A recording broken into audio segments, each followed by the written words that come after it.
یەکێک لەو گۆڤارانەی کە لە ئێستاە بێگومان چاپی سێمی بڵاو ئەبێتەوە و لە پێشووتریشان لە چاپی یەکەمیە بەشێک لەو کەسایەتیانەی کە لەنێو ئەم گۆڤارەیە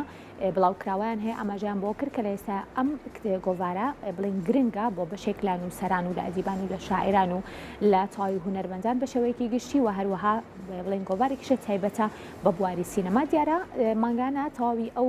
بابەتانی کە گرنگن لە تەواوی بابەتە هونەری و ئەدەبی و سینەمایەکانە بە شێوەیەکی گشتی کاری لەسەر ئەکرێت و چۆن بتوانێت کە تەواوی ئەو چالاکیانی هەیە لەنێو گۆڤاری وانەر جارێکتر بڵاو بکرێتەوە دیارە لە ئێستا ژمارە سێی ئەم گۆڤارە ئەکەوێتە بەردەی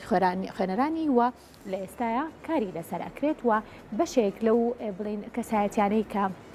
کار لەسەر ئەم گۆڤارەکەن بە پێویستی ئەزانن کە بەشێک لەو چالاکیانی هەیە یاخود تەواوی ئەو بابەتە هونەری و ئەو بابەتە ئەدەبی و سینەمایانی کە تایبەتن بە سینەما و بڵین ئەدەب یاخود بڵین هونەری کوردی بە شێوەیەکی گشتی بتوانێت کە گۆڤارێک جارێکی تر کۆی بکاتەوە و